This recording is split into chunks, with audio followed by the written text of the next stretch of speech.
In May 1610, Francois Ravaillac was sentenced to be drawn and quartered for assassinating King Henry IV. To carry out the sentence, executioners used horses. First, he was subjected to brutal torture in an attempt to extract the names of possible accomplices. His flesh was torn with red-hot pincers, particularly on his limbs and chest, while his open wounds were doused with molten lead, boiling oil, and burning sulfur. When the time came for the execution, he was brought to Place de Grèce in Paris, where an enormous crowd had gathered. His arms and legs were tied to 4 horses, which were then driven forward. Initially, his body resisted. His joints dislocated, his muscles stretched and tore, but his ligaments held firm.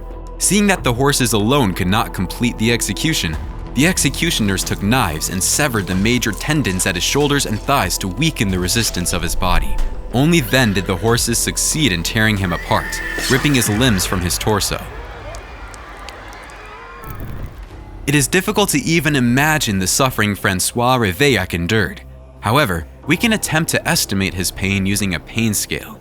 Although this scale is quite arbitrary and subjective, it allows us to roughly understand the agony he went through. The classic pain scale has 10 levels. It is known that limb amputation corresponds to level 7, while the pain from a severe burn ranges from 7 to 10. Level 7 is marked as very severe. At this point, a person is unable to concentrate on anything other than their own suffering. Level 10 is the worst pain possible, where a person loses the ability to move and may even die from pain-induced shock or heart attack. Considering that the amputation of a single limb is rated at level 7, losing all 4 limbs simultaneously would have exponentially increased the suffering, especially since they were not simply amputated but literally torn off. Therefore, this execution undoubtedly rates a 10 on the pain scale, given all the brutal manipulations involved. Based on this, it can be assumed that Francois Ravaillac died long before the execution was fully completed, likely even before his body was completely torn apart. The human body is simply not capable of enduring such an unimaginable level of pain. Despite its cruelty, Ravaillac's execution was remarkably inventive. After all, the combination of red-hot pincers, molten lead, and drawing and quartering was not a common method of execution. However, the executioners of Prince Igor of Kiev displayed no less, and perhaps even greater, ingenuity, and they needed only 2 trees to do it. In 945, Prince Igor of Kiev set out for the land of the Drevlians to collect tribute. Having gathered the agreed amount, he dismissed most of his retinue and returned with a small detachment, seeking additional payment. This provoked outrage among the Drevlians, who after consulting their leader, Prince Mal, decided to put an end to Igor's demands. They ambushed the prince and his warriors, killing his men and taking Igor captive. According to later Byzantine sources, the Drevlians subjected Igor to a brutal execution. His legs were tied to the tops of 2 bent trees that were held down. Then, the ropes holding the trees were cut, and the prince was set free, as this method of execution was called by the Slavic tribes. The trees snapped back into position, and Igor's body was torn apart. We know that even after a rapid amputation of half the torso, a person can not only survive, but also remain conscious for some time. This very fact makes this death particularly terrifying. It was unlikely that Igor's body was completely torn apart, but the process itself was extremely painful. Complete helplessness, snapping tendons, dislocated joints, and rupturing tissues. It is hard to even imagine the suffering he experienced at that moment. However, Prince Igor of Kiev's wife, Princess Olga of Kiev, did not leave her husband's death unavenged and took full revenge on the Drevlians for their crime. After Igor was killed, the Drevlians had the audacity to propose that Olga marry their ruler, Prince Mal. They sent 20 envoys on a boat to negotiate this union. However, the princess did not show them a warm welcome. Instead, she ordered her people to drag the boat to a pre-dug deep pit and throw the envoys inside. Then, at her command, the pit was filled in, burying them alive. Before they were buried, Olga asked the envoys if they liked their fates. They replied that this death was worse than what had befallen Prince Igor. Indeed, execution by live burial is one of the most agonizing deaths. A person suffers not only physically, but also mentally. Even if they are not bound, The weight of the soil gradually robs them of their ability to move. The earth seeps into every crevice, pressing from all sides, preventing breathing in or out. A burning sensation builds in their chest. The lungs experience immense pressure. At first, the heart pounds frantically, but as oxygen levels in the blood drop, it begins to slow. Sounds become muffled, consciousness dims, and with the realization of hopelessness, a person buried alive loses their final memories until the end comes. But even this was not enough for Olga. She contacted the Drevlians again and requested that they send another delegation.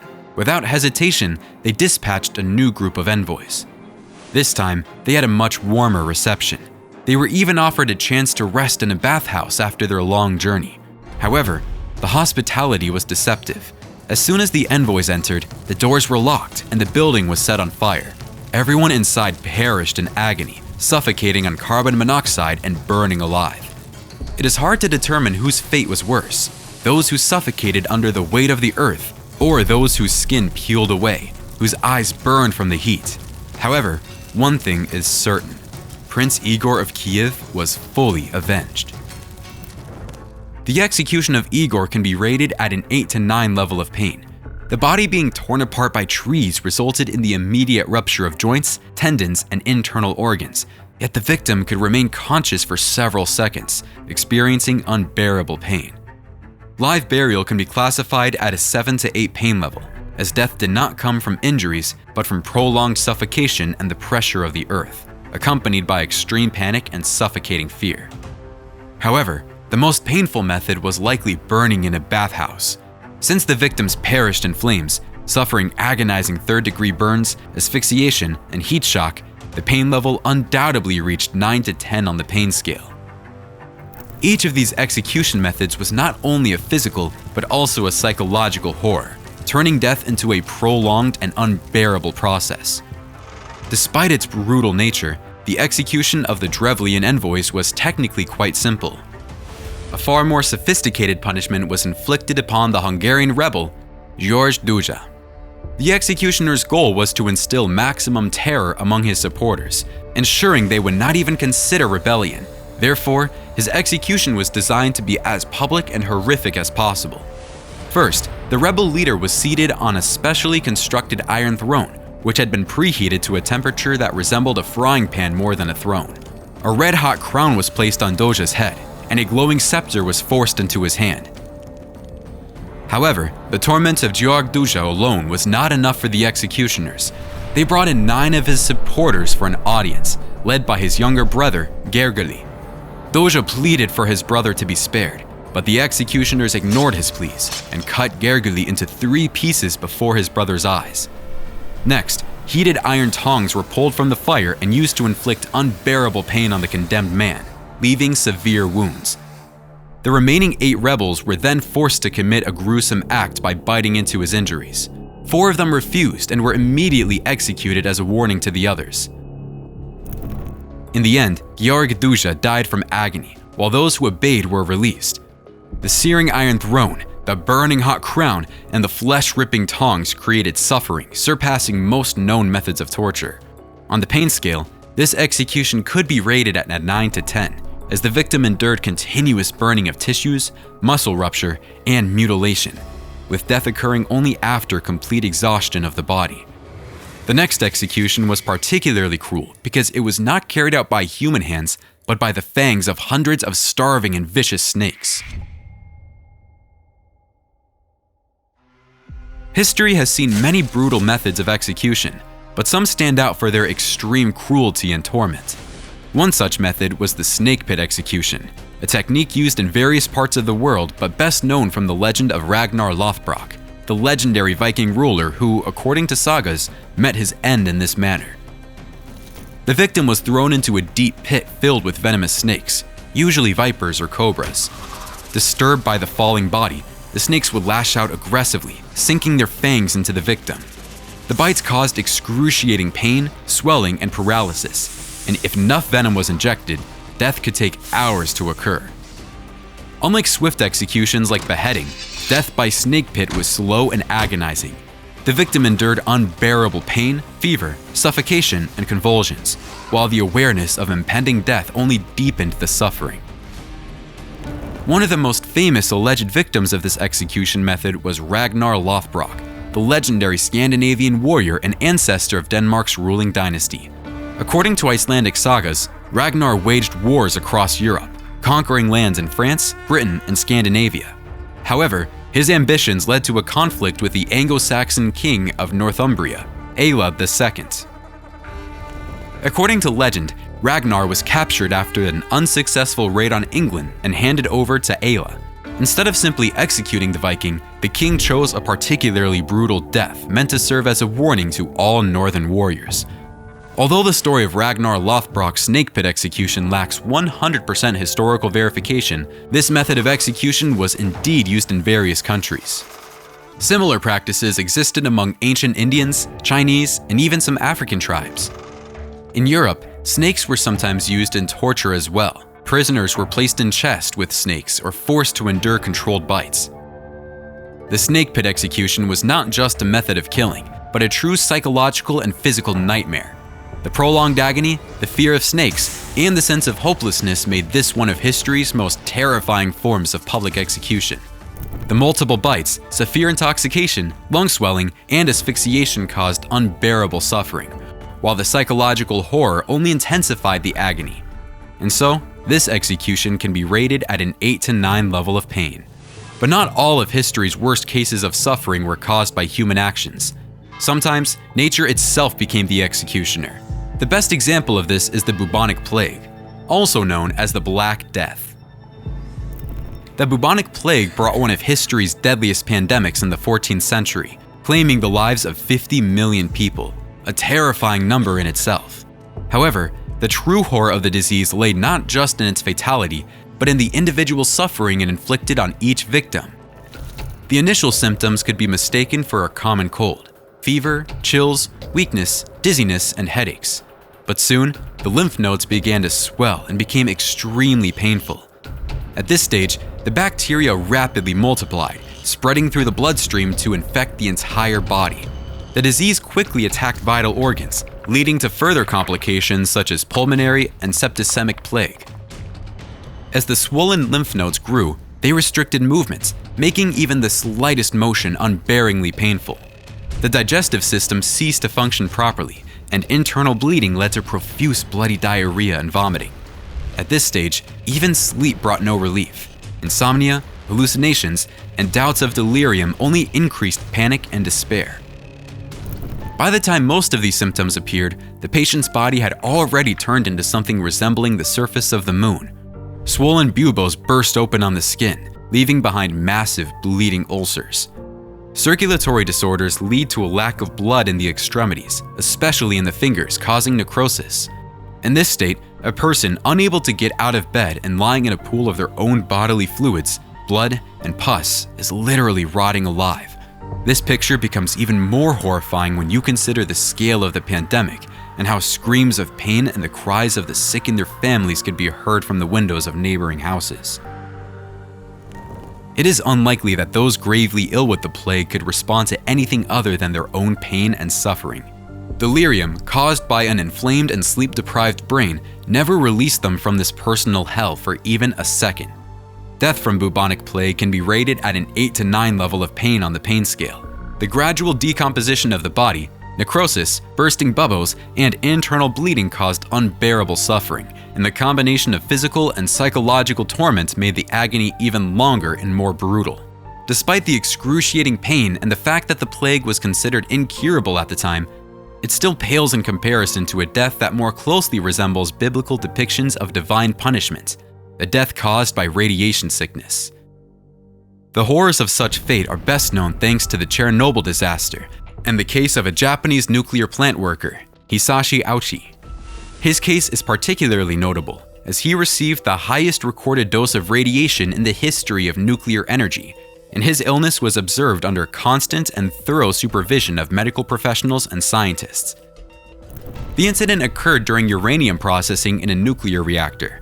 3 plant workers, including Hisashi Ouchi, poured 40 liters of liquid containing around 18 kilograms of uranium into a settling tank, exceeding the critical mass for liquid uranium-235. As a result, a bright blue light filled the room. A chain reaction had begun, and gamma rays, along with neutron particles, scattered in all directions, penetrating the workers' bodies. Almost immediately, they felt pain, nausea, and difficulty breathing. Fortunately, there was no explosion, but the gamma radiation exposure severely affected the 3 workers who were in the immediate area. Yokokawa received a dose of 3 sieverts, Shinohara 10 sieverts, and Hisashi Ouchi a staggering 17 sieverts. For reference, a lethal dose is considered to be 3 to 5 sieverts. Of the 3, only Yokokawa survived. Unfortunately, Shinohara and Hisashi Ouchi succumbed to radiation poisoning after months of suffering. The most horrifying fate befell Hisashi Ouchi, whose story we will now explore. Immediately after exposure and decontamination, Hisashi Ouchi was taken to the hospital, where tests revealed that radiation had already critically affected his body. His white blood cell count was dangerously low, and his chromosomes were destroyed. Given the patient's critical condition and the special requirements for his care, he was placed in a sterile isolation room at the University of Tokyo Hospital. In an attempt to save him, doctors performed a unique stem cell transplant, using his sister as the donor. Within just a few days, the symptoms of acute radiation sickness worsened. His skin began to peel and fall off, and his breathing became severely impaired. This was further exacerbated by the fact that his body could no longer produce new cells, meaning his wounds did not heal and his pain never ceased. Around the 10th day of his torment, Hisashi Ouchi stated that he could no longer bear it, and that he was not a lab rat, hoping they would let him die. However, the doctors, whether driven by the desire to save him or out of scientific curiosity, refused his request and placed him into an induced coma. 8 days later, the stem cell transplant showed signs of success. Ouchi's white blood cell count returned to normal. However, the relief was short-lived.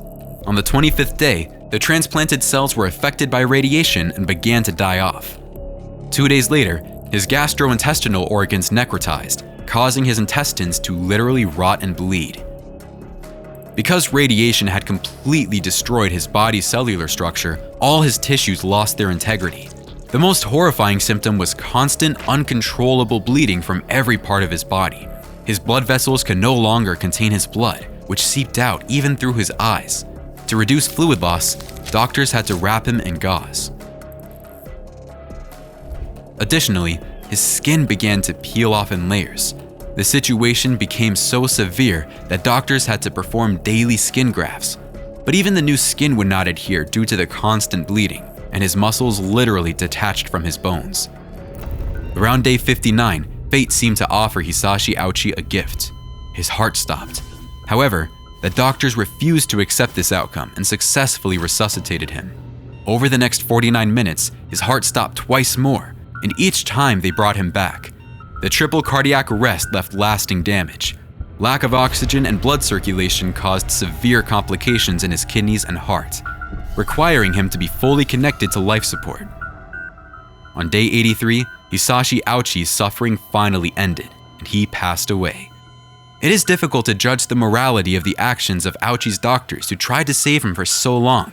Regardless, the fact that the patient himself asked for his suffering to end speaks volumes about his agony.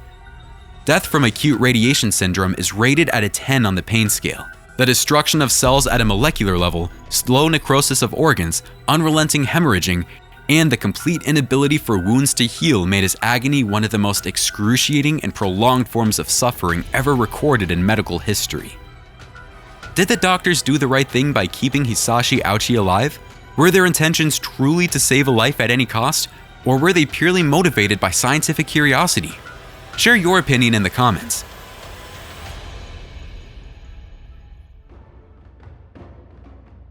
The breaking wheel is an ancient type of torture and execution, which was invented in ancient Rome, and one of its first uses is attributed to the cruel Roman Emperor Commodus. And back then, this execution would look like this. However, in the Middle Ages in Europe, execution already looked different. For example, in the Holy Roman Empire, executions were a mass spectacle and were used primarily for men convicted of aggravated murder, that is, committed during another crime or against a family member. The documents of the Holy Roman Empire even preserved a description of the execution. First, the criminal is placed belly down, hands and feet tied to a board, and in this manner, a horse drags him to the place of execution. Then the body is struck twice on each arm, one blow above the elbow, the other below. Then, the same is done to each leg, above and below the knee. The last ninth blow is struck in the middle of the spine so that it breaks. The broken body is then inserted into a wheel, that is between the spokes, and then the wheel is driven onto a pole, which is then fixed vertically with the other end in the ground. Then the criminal was left to die afloat on the wheel and let rot. But there is another method of this execution originating from Europe. A wheel was placed on a tripod and then rotated while the convict was tortured. The difference between this method and the others was that those watching from all sides could get a good view without the executioner having to go around the wheel. Sometimes, a criminal's ankles and wrists could be broken beforehand before being placed on the wheel in order to twist them, and thus tie the person to the wheel, causing more suffering. Perhaps, the most famous and cruel instance of the use of this execution occurred on October 1st, 1786 in the county of Tecklenburg. Heinrich Stahl was to be executed by means of the wheel for the aggravated murder of a Jew. The first blow of the wheel would crush his chest. It was thought that it would kill the criminal instantly. However, this blow did not kill the criminal, and even the townspeople who were familiar with public executions were shocked by such a cruel punishment, because Dole was alive throughout the whole process. After the executioner secured Dole to the wheel, he hoisted him onto a pole. The town doctor climbed the ladder and verified that Dole was indeed alive. He died 6 hours later in terrible agony. The wheel was one of the most cruel and inhumane forms of execution and torture in history. It was intended not only to punish criminals, but also to demonstrate power and terrorize the population. If you've boiled meat, you've probably seen what happens to it when put in boiling water. We're very lucky in the 21st century to only witness this while cooking, because 400 years ago, city dwellers often watched live people being boiled in giant cauldrons in England. But do not think of this as a way to be eaten. It was simply a way of execution in 16th century England. Just imagine what it is like to be sentenced to this execution. You are brought to a giant vat full of boiling water, and then you hear that you are sentenced to death by boiling alive. You have no choice to escape or appeal your sentence. All that remains is to accept your fate of being subjected to one of the most terrible deaths. This execution was used in Kiev, Russia, Germany, France, Egypt, and Japan. Most often, it was inflicted on counterfeiters or traitors. But as we have already said, this execution was especially popular in England thanks to the monarch Henry VIII. This monarch gained a reputation as a rather cruel king. He severed ties with the Roman Catholic Church, proclaiming himself head of the Church of England, which gave him the right to freely interpret God's laws and subject people to the most horrific torture. Henry was obsessed with the dream of a successor son, a dream that never came true and which deeply unsettled him. As a result, he even had members of his family executed, like Anne Boleyn, his second wife. The king had her and her brother beheaded for alleged treason, although the real reason was that she could not bear him a son. Henry had little pity for his courtiers, and he treated people outside his circle even more harsher. During his reign, the Tower of London became a torture chamber. Executions and torture became commonplace, with more than 70,000 people subjected to them, and one of the king's decrees imposed the boiling alive punishment for poisoners. One of the most famous, and also the first manifestations of this execution in England, was the case of Richard Roos, the cook of Bishop John Fisher. Richard was accused of attempting to poison the bishop. Proof of the crime was the death of 2 of Fisher's guests. After his arrest, Roos pleaded guilty, but only for wanting to have some fun and put laxatives in the food, not for trying to kill anyone. No one believed the cook, and he was sentenced to be boiled alive. Roos was not simply thrown into the cauldron and left to die. The executioners wanted to stretch out his execution as long as possible, so Richard was lowered into the cauldron and brought back up again. The torture was so terrible that even the spectators used to such shows fainted from Roos's screams. Are you familiar with the concept of a human cannonball? maybe you associate it with a circus, with people in colorful clothes who after the shot land safely on the stretched net or a mattress. Actually, the idea to put a man and a cannon together originally occurred to the Portuguese colonizers in the 16th century as a method of punishment for rebels in Ceylon, Mozambique, and Brazil. This method of execution is most strongly associated with the British colonizers in India, as they most often used it during the Indian Rebellion of 1857 against deserters or rebels. The execution consisted of tying the condemned person to the muzzle of a cannon and then shooting him. Usually, blank cartridges or grape shot were used for such execution, but sometimes the gun was loaded with a classic cannonball.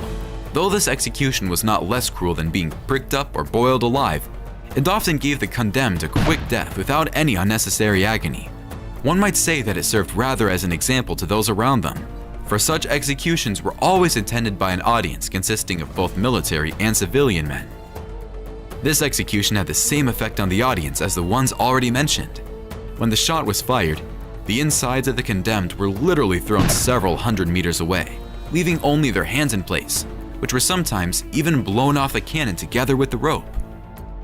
There were also cases when the execution affected not only the convict, but also the executioners and the audience. Thus, there is a case in history when, according to the plan, all the cannons were to be loaded with blanks, but some were loaded with buckshots. The consequence of this was that the observers standing in front of the guns were seriously wounded. In addition to this, some soldiers were wounded by bone fragments. The most striking way of execution was by the Turks. In Istanbul in 1596, the condemned was literally put into the cannon and shot. Also, there was a similar way of execution in Turkey, tying people to rockets and launching them into the sky. Execution by crushing is one of the oldest methods of execution. It is based on the use of various heavy objects to crush the victim's entire body or individual limbs, resulting in a painful and often slow death. There are several variants and methods of application of classical execution by crushing. The perpetrator is secured on a wheel or platform, and then a heavy object such as a large stone or roller is lifted over them, which is gradually lowered or dropped all at once, crushing the person. The criminal is secured on a special platform, and the executioners then use a vice to crush the convict's limbs, causing fatal injuries. The criminal is placed on the ground, and then large, heavy stones are placed on his body one by one until the victim dies. But there are also particularly sophisticated ways to crush a person. For example, in the South and Southeast of Asia, a popular method of execution was when a bound man was laid on the ground and then an elephant stepped on him. And this method was quite well established in that area because it was used for more than 4,000 years. To give an example from more recent history, we can remember the case of the Salem witch trials. And in spite of the fact that we associate the Salem witch trials with the burning of those accused of witchcraft at the stake, crushing was also used at the time. And it was applied to an 81-year-old farmer named Giles Corey, who was also accused of witchcraft, and instead of pleading guilty or not guilty as other members of his community had done, chose to remain silent in court. This led the court to impose a compulsory measure. Giant stones were placed on the accused in an attempt to get the farmer to confess guilt by crushing him. Corey was crushed to death by the stones. The other 19 Salem witches were not burned at the stake either. They were simply hanged.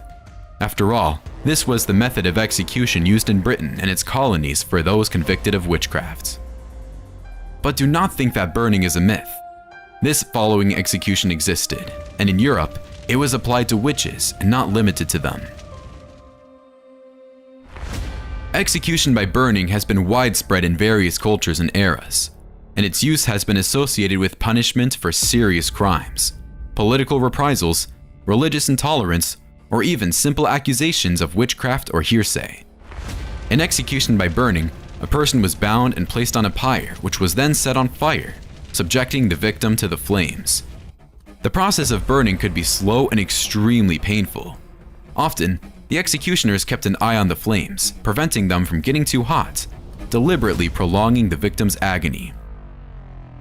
One of the most famous examples of the use of execution by burning is the period of the Age of Witches in Europe. Women accused of witchcraft, association with the devil, or committing various unexplained phenomena were considered witches and were subject to this method of execution. Though the majority of victims were women, men also suffer this fate. The process of accusing and executing witches was usually full of superstition, improper trials, and torture to coerce confessions. Often, the trial lasted only a couple of minutes, during which time the accused was read the charges and immediately found guilty without being given a chance to defend themselves. But beyond witches, this execution was very closely intertwined with the Holy Inquisition and probably even became its symbol. The historian Hernando del Purgar estimated that between 1,478 and 1,490 to 2,000 people were burned at the stake. And how many more people were burned alive during the entire period of the fight against heresy can only be guessed. Ancient Rome also used this type of execution. The Roman state regarded burning at the stake as a horrible punishment, intended as a demonstration of power and intimidation. The Moscow kingdom also liked to execute people by burning, but they had their own interesting variation of this execution. There, it was more like being smoked alive rather than burned. For example, in 1701, it was applied to men who distributed leaflets defaming the honor of Pete the Great. For this, they were suspended on a scaffold, and for 8 hours, they were smoked with a corrosive composition from which the condemned men lost all the hair on their bodies and their skin melted like wax. However, it is not known for sure whether they were smoked to death because different sources speak about different things. According to some sources, the bodies eventually burned together with the scaffold. According to others, the convicts began to repent, as a result of which they were removed from the scaffold, interrogated, and sent to Siberia.